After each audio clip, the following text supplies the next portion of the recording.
Assalamualaikum warahmatullahi wabarakatuh. Jumpa kembali dengan Banyuwangi Official. Oke, selamat malam semua teman-teman ya. Jadi malam hari ini kita mau nonton lagi videonya dari Opung Parpelak membahas tentang Pak Hasto. Oke, jadi kita siapkan dulu untuk videonya Opung. Nanti kita tonton bareng dan malam hari ini kita ketawa bareng bersama Opung Parpelak. Lanjut kita tonton dulu videonya Opung. Ketua Umum Projo Budi Ari mengatakan bahwasanya Presiden Joko Widodo kemungkinan besar ketika setelah menyelesaikan masa jabatan beliau akan diangkat dan dilantik oleh Bapak Prabowo menjadi bagian dari Watimpres. Apa itu Watimpres? Dewan Pertimbangan Presiden. Beberapa saat setelah pernyataan itu muncul pernyataan negatif dari Hasto. Anda kenal Hasto? Saya kenal sekali.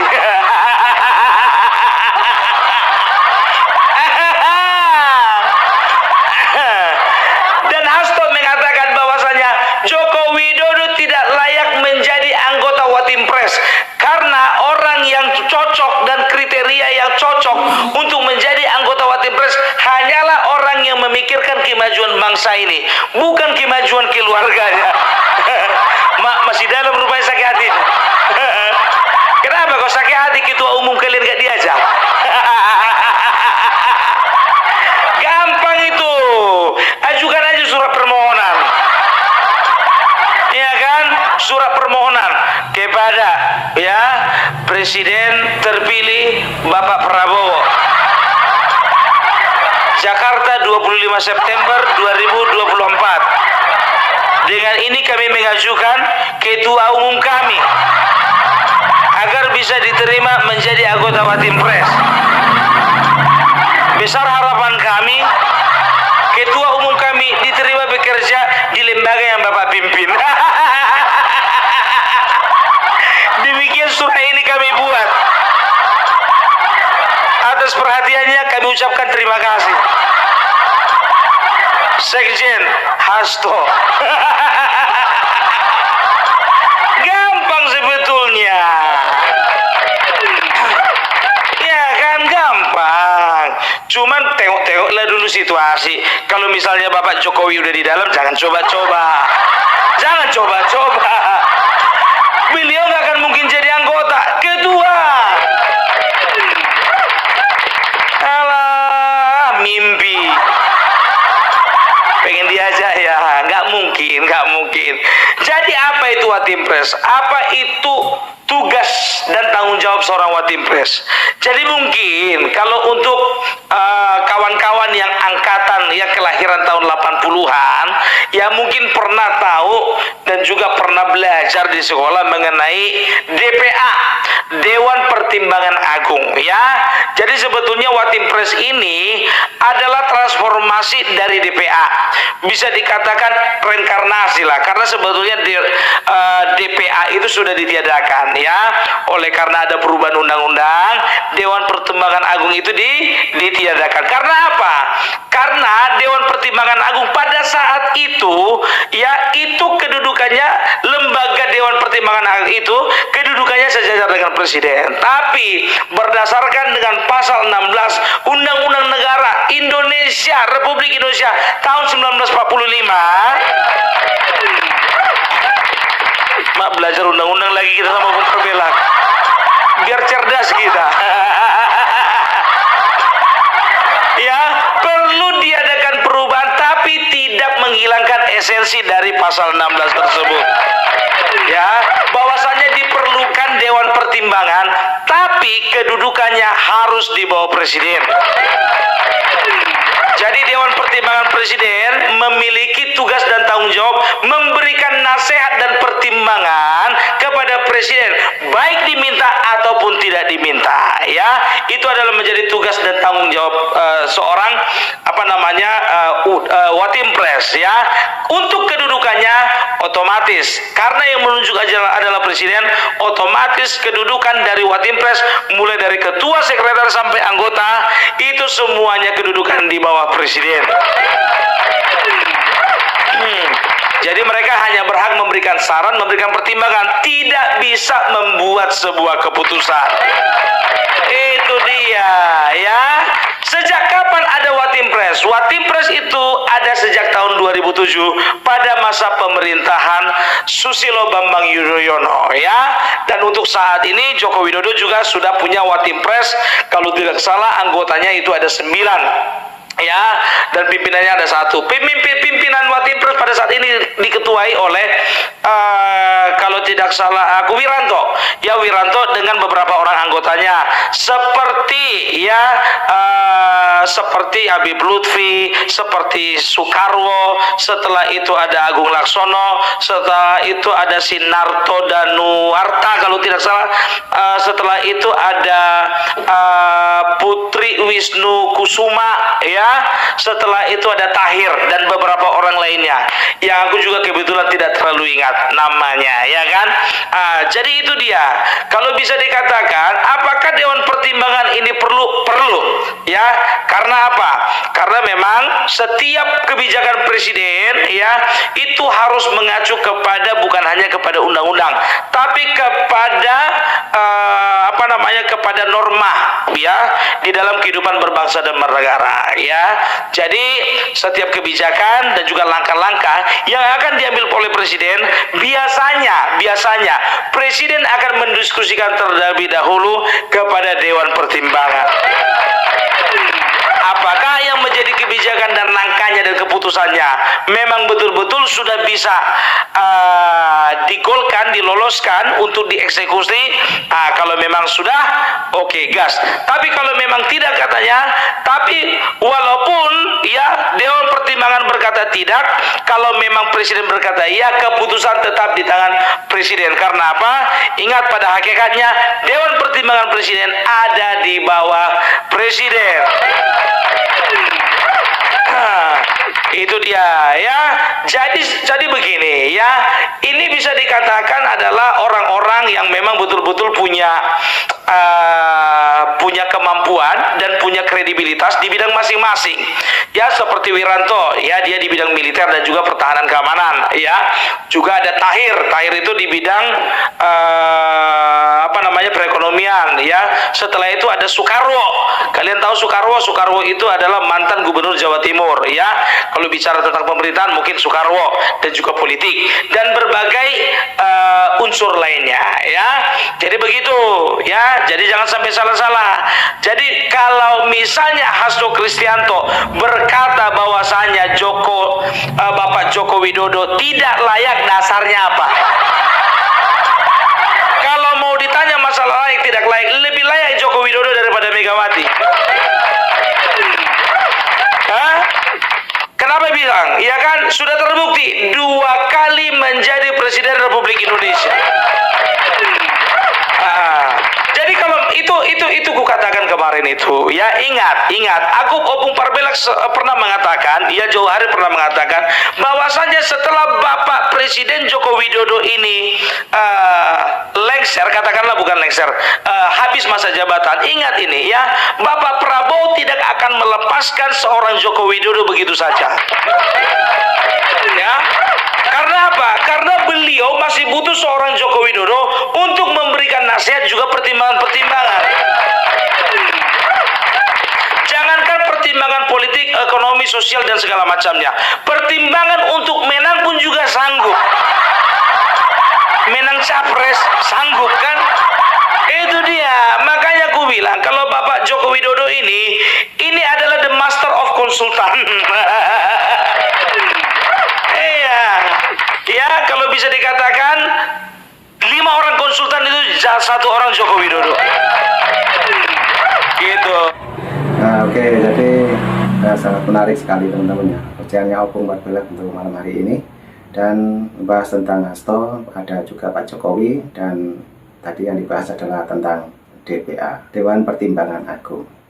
Oke, lanjut kita dengar lagi ocehannya Opung Parbelak.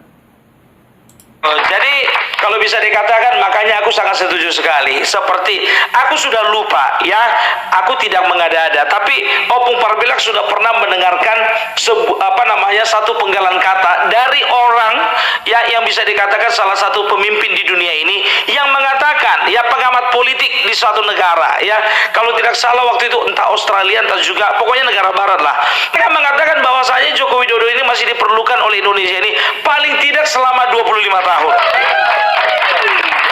Ya, kalian bisa cek and recheck ya, aku bertanggung jawab atas apa yang aku sampaikan ya, bukan ini ini kan bukan hoax ya, karena ini tidak ada melanggar undang-undang, karena ini kan berbicara tentang analisa dia, asumsi dia bahwasanya Joko Widodo ini kalau ada aturan yang mengatur bahwasanya Joko Widodo ini bisa menjadi presiden selama 25 tahun, kemungkinan besar Indonesia masih butuh Joko Widodo selama 25 tahun.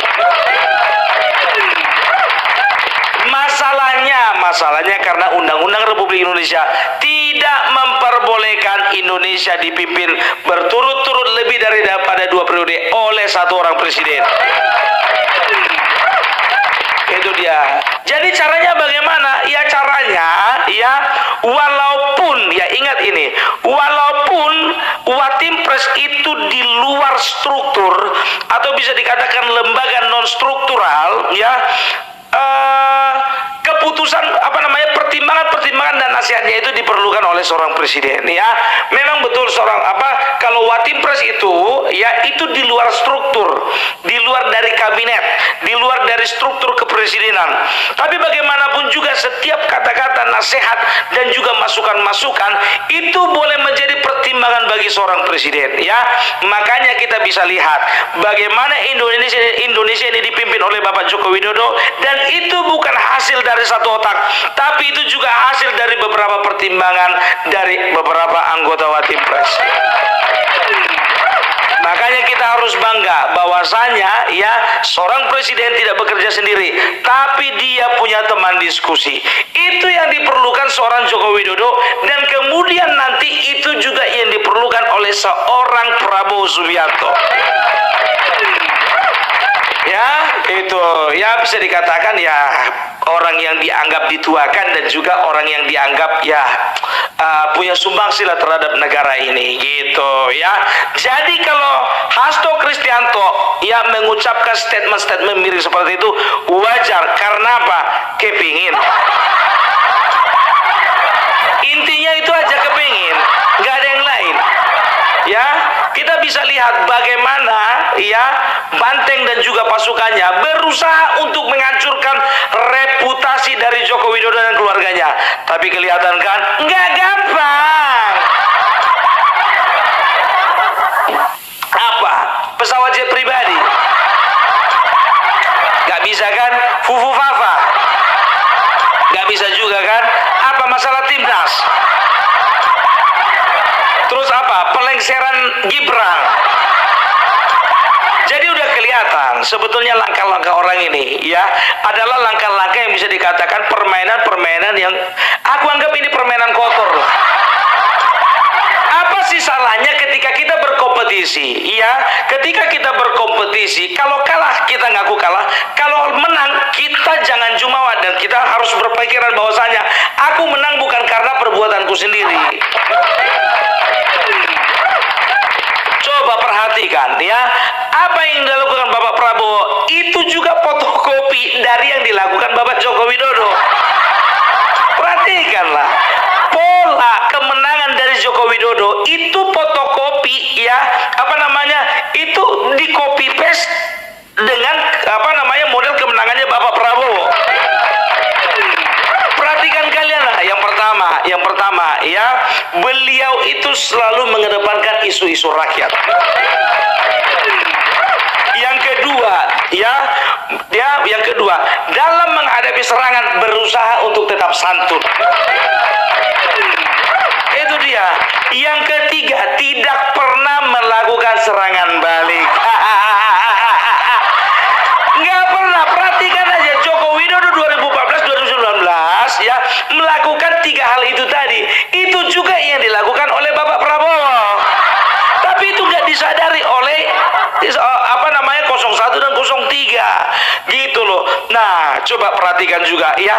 Justru pola yang dipakai Bapak Prabowo 2014-2019 itu pula yang dipakai oleh 03. Marah-marah, fitnah-fitnah, tuding menuding, mengklaim menang, padahal suara paling kecil. Iya kan? Perhatikan polanya sama gitu loh.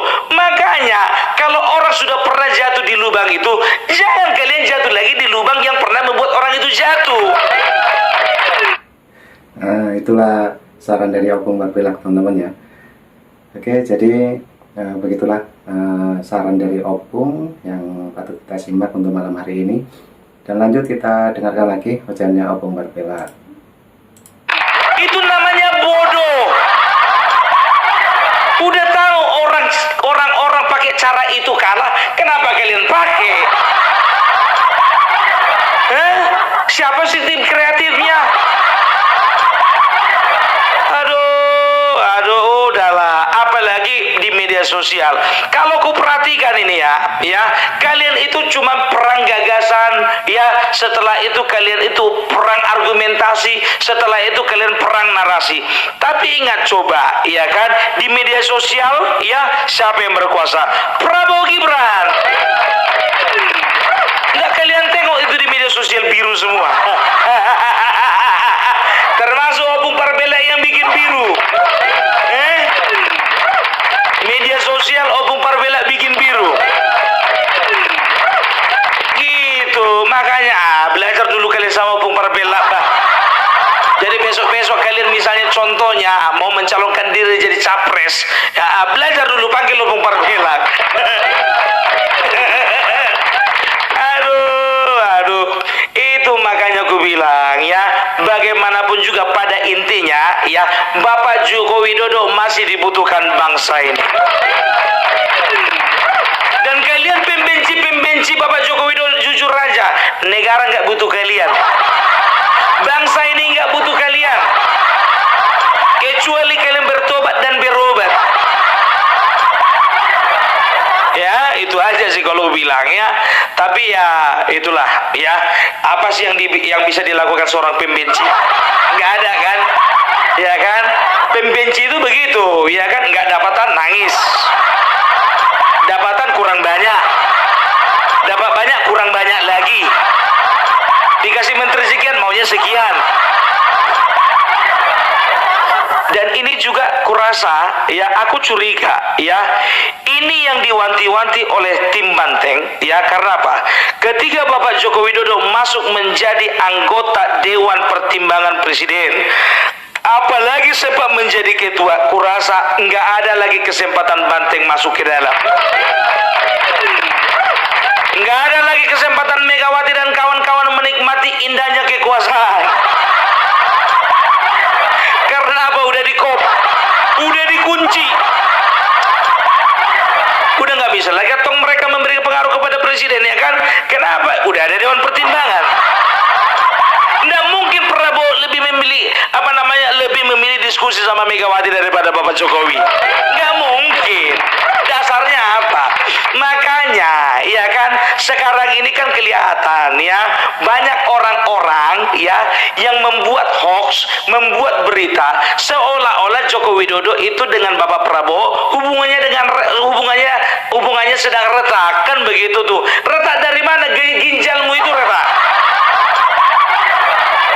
Jadi mereka sengaja membuat narasi ya, bukan membuat sih, lebih tepatnya menciptakan sebuah narasi ngawur, narasi liar, narasi yang mengada-ada ya. Berusaha mereka itu yang pertama membenturkan Joko Widodo dengan Bapak Prabowo. Ndak orang bodoh orang itu. Joko Widodo tahu siapa yang membantunya jadi presiden. Dan Prabowo juga tahu siapa yang membantunya jadi presiden.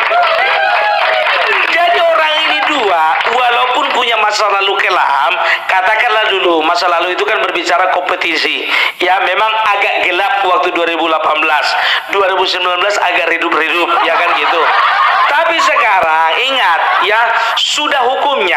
Ketika musuh menjadi kawan, ingat ya, ketika lawan menjadi kawan, ya, itu kadangkala kawan itu bahkan lebih cinta kepada kita daripada dia mencintai orang-orangnya dulu. Bahkan ingat ya, ketika kita menjadi seorang sahabat, sahabat yang kita cintai itu, sahabat yang kita sayangi itu, mampu akan lebih menyayangi kita lebih daripada dia sayang kepada dirinya sendiri. Gitu. Jadi kalian mau nyerobot-nyerobot masuk ke dalam, mau jadi orang ketiga,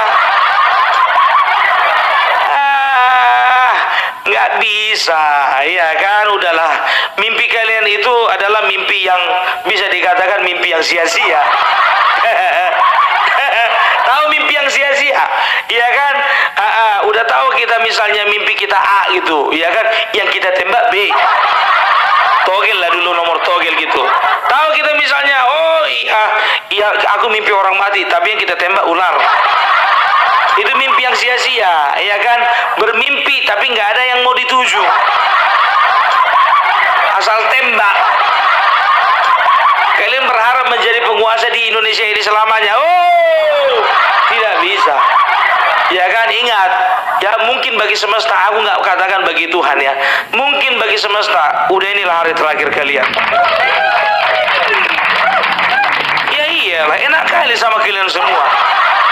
10 tahun bagi-bagilah dulu, selesailah dulu kalian. Kok gitu ya, udah keenakan duduk lupa berdiri. Iya, udah keenakan gitu loh ya. Dan ingat ini ya, ku yakinkan, ku jamin, ku pastikan ya, ketua DPR bukan lagi dari PDIP. Kalau sudah ketua DPR tidak dari PDIP, yakin aku ketua banggar juga nggak akan mungkin dari PDIP. 2024 ku bilang sama kalian ya, ini ku bilang sama kalian, kemungkinan besar, aku nggak bilang, aku nggak mendahului Tuhan, nggak mendahului Tuhan.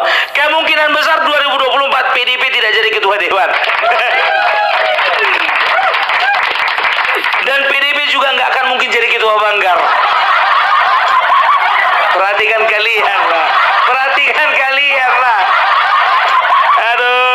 Aduh, bukan sok tahu ya, tapi gambarannya adalah. Oke, jadi itu aja lah dari Opung Parbelak ya.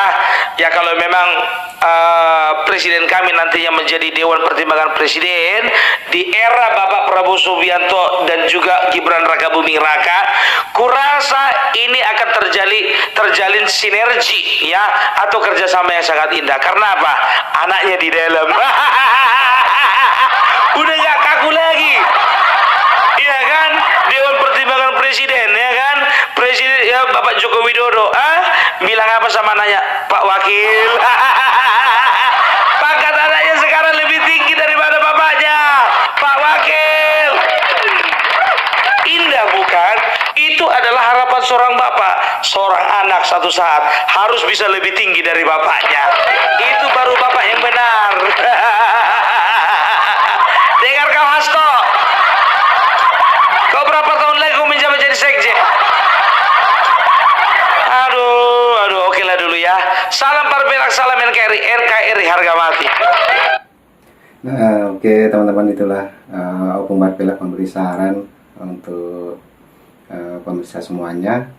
Jadi itu tadi yang dibahas, yaitu tentang Gibran, juga ada Pak Jokowi, juga ada Pak Hasto. Oke, terima kasih semuanya. Mungkin teman-teman punya saran dan kritik, silahkan tulis di kolom komentar saya. Dan nanti juga ada video lagi dari Opung Parbelak ataupun dari Banyuwangi Official. Jadi saya ucapkan terima kasih semuanya. Assalamualaikum warahmatullahi wabarakatuh. Terima kasih, thank you, bye-bye.